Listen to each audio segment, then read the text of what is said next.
Tu ngjatjeta të nderuar televizikues të pasqyrës shqiptare. Në pjesën e parë të emisionit të sotëm do të flasim për tregun e pronave. Të blesh apo të mos blesh?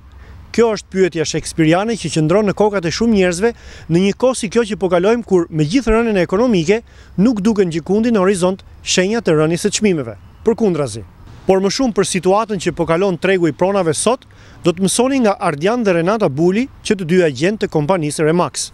Në pjesën e dytë të emisionit do të kemi të ftuar Bashkim Breznicën, stilisin e sallonit të bukurisë Floka, i cili së bashku me partnerin Halit Qerimi i adhuruan të gjitha të ardhurat e së dielës së kaluar një spitali lokal. Por në fillim disa njoftime mbi aktivitetet që do të mbahen së shpejti mes shqiptarëve në Kanada. Qilieta, Ingrid Gjoni dhe Labi të tre në koncert për shqiptarët në Kanada. Të shtunën në mbrëmje, më 3 tetor në Club 88 Yorkville Avenue në Toronto. Siguroni biletat që tani duke kontaktuar Flair Entertainment. Ylli i muzikës së lehtë dhe asaj popullore të përpunuar Aurela Gaçe mes shqiptarëve të Kanadas më 3 tetor të shtunën në mbrëmje. Telefononi menjëherë për bileta në numrin që shfaqet në ekran. Gjithashtu të premten e ardhshme, pra më 25 shtator, në restorantin The Gresham Place do të jetë i ftuar grupi Kastrioti me këngëtaren Albin Andreaj, i drejtuar nga muzikanti Përparim me Faja. Me këtë rast pronari i këtij restoranti, Sokol Stërbyçi, me kënaqësi ju fton të merrni pjesë në këtë mbrëmje me dark, me gatime tradicionale shqiptare. Për të rezervuar mund të telefononi në numrin që shfaqet në ekran. Ardian, çfarë po ndodh me tregun e pronave dhe në mënyrë të veçantë me atë të shtëpive? Flasim gjithmonë për Kanadan dhe në mënyrë të veçantë për Greater Toronto Area. Në Kanada ka ndryshuar në varësi të provincave, ka ndryshime të mëdha, për shembull Vancouver ka një rritje të jashtëzakonshme, si në volumin e shitjeve ashtu dhe në çmime. Rritje do të thosha më tepër se shumë provinca të tjera. Për sa i përket Ontario's apo specifikisht zonës së Torontos, balanca është prishur disi, domethënë ka më pak prona për shitje, më pak inventar, edhe më shumë kërkesë. Ky zhbalancim ka krijuar një rritje disi artificiale deri diku të çmimeve në disa zona, në disa xhepa të ndryshme të Torontos.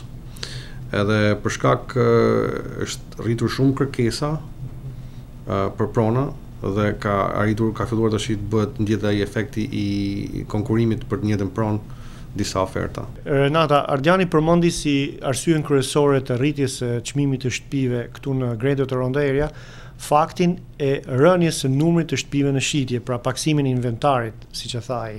Po faktorë të tjerë ka patur? Sigurisht, një nga faktorët është edhe rritja e fluksit të blerësve. Janë rritur blerësit sepse ka rënë interesi i kredive. Ka qenë i ulët për një kohë gjatë dhe do vazhdoj për ca kohë të jetë i ulët.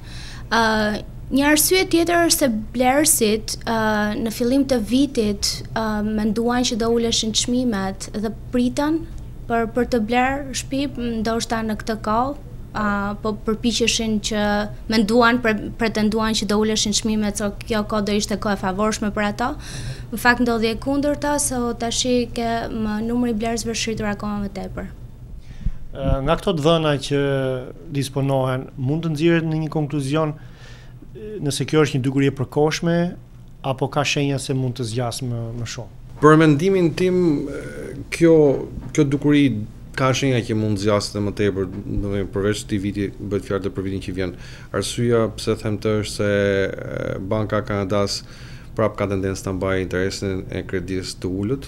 Një nga shkaqet kryesore është ekonomia është akoma në rënje, nuk është ngritur në mënyrë të konsiderueshme, gjithashtu dhe papunësia, kështu që parashikohet për një kohë gjatë, them edhe vitin që vjen duhet të jetë interesa të ulta. Ju keni tashmë disa vite që punoni me komunitetin shqiptar. Nga përvoja juaj, mund të më thoni se si sillen shqiptarët si shit blerës? Blejnë për të jetuar në atë pronë apo blejnë për të investuar? Komuniteti shqiptar, si çdo komunitet tjetër në Toronto, nuk do thoya se ka ndonjë dallim të veçantë ose specifik. Blejnë edhe për të jetuar, blejnë edhe për investime. Ka nga ata që blejnë për të jetuar fillimisht dhe pastaj më vonë i drejtohen investimit, dikush mendon për një të ardhme, për pensionin, ka nga ata që investojnë pak. Shumë për klientëve tanë, mbasi kanë blerë pronën e parë, ka për tyre që i janë drejtuar edhe investimit, kanë të hedhur edhe idenë e investimit. Dikush e ka filluar me një kafshat vogël, me një apartament vogël me qeha, dikush me një shtëpi, edhe ka plot mënyra investimit të tjera. nga përvoja juaj, çfarë gabimesh bëjnë zakonisht njerëzit në këtë çast që ndodhet tregu?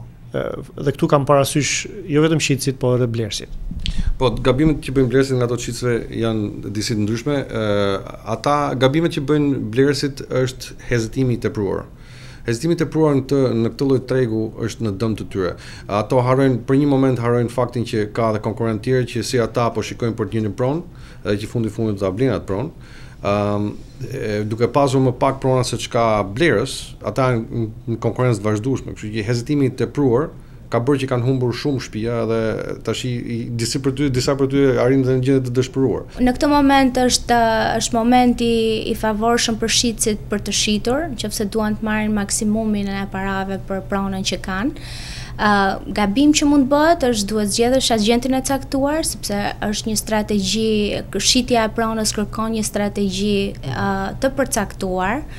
Zgjedhja e agentit është kryesorja në këtë moment. Le t'i kthehemi pak gabimeve të blerësve. Mendoni ju se ka njerëz që hyjnë të paprgatitur në treg dhe masi kanë blerë një pronë, të themi pas disa kohësh, pendohen për këtë hap? Shumë njerëz kanë atë dëshirën e mirë për t'u futur kësaj rruge, për të marrë një pronë, edhe kur nuk kanë mundësi. Prandaj hapi i parë është pri aprovimi në bank, nëse ato kanë mundësi apo jo. Bankat këtu janë konservative, jo çdo kush mund ta aprovohet për një mortgage të caktuar, për një kredit caktuar. Prandaj neve hapi i parë që bëjmë me blerësat, i çojmë në këtë proces, në preaprovim, pastaj ato shikojnë shtëpinë në bazë të sa kualifikohen për të blerë.